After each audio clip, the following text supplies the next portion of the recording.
नमस्कार, आप देख रहे हैं स्वामी न्यूज। मैं हूं रुपेंद्र। भूमिहीन किसान संघर्ष समिति द्वारा अपनी 260 बीघा भूमि की दोबारा अवाप्ति को लेकर कलेक्ट्रेट के बाहर किए जा रहे अनिश्चितकालीन आमरण अनशन के 12वें दिन किसानों ने जिला प्रशासन और डीएवी आर्य समाज संस्था का पुतला फूंककर विरोध दर्ज कराया। शुक्रवार को अनशन पर बैठे यश गढ़वाल और सुरेंद्र चौहान के साथ राकेश बागड़ी और मुकेश गुर्जर भी आमरण अनशन पर बैठ गए। भूमिहीन किसान संघर्ष समिति के सदस्य राकेश गढ़वाल ने बताया कि साल 1946 में हुए सरकारी अनुबंध की शर्तों के विपरीत भूमिहीन किसानों की अवाप्तशुदा 260 बीघा भूमि आर्य समाजियों की कागजी संस्था के हवाले कर रखी है, जिसका ये लोग निजी लाभ उठा रहे हैं।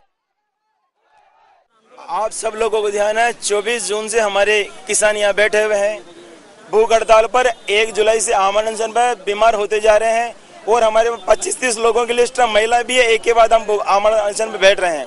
अभी तक सरकार से, प्रशासन से कोई हमें आकर के पूछा नहीं है उसने कैसे है या आगे से सरकार को उन्होंने क्या भेजा है और वहाँ से क्या संदेश इनके पास में आया है।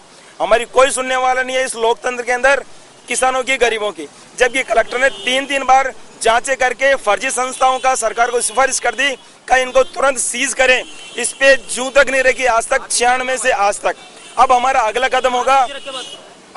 कदम होगा माड़ी समाज, गुर्जर समाज के साथ में अन्य समाज और मुस्लिम ईसाई सभी लोग जिनकी जमीनें हैं, हमने काम शुरू कर दिया। गांव-गांव में, मोहल्ले में अपने लोगों को इकट्ठा करना और आने वाले समय जब प्रोटोकॉल भी लग जाएगा, राष्ट्रपति जी आएंगे, हमारी मांग को राष्ट्रपति जी के सामने हम रखेंगे। सरकार को विवादित भूमि को सीज कर दोबारा से किसानों को सौंपनी थी, जिसकी अनुशंसा 3 अलग-अलग सरकारों को तत्कालीन जिला कलेक्टरों द्वारा कर दी गई। लेकिन सरकार, शासन और प्रशासन ने भूमिहीन किसान संघर्ष समिति की पीड़ा को नहीं समझा।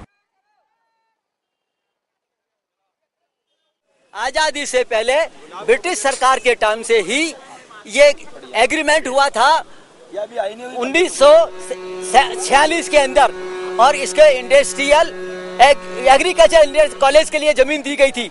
लेकिन वो उसकी पालना तो की नहीं। उसने वहां पर उसके अपने क्या कहते हैं व्यापारी संस्था ने खोल दी, इसलिए वो एग्रीमेंट कैंसिल हो जाता है।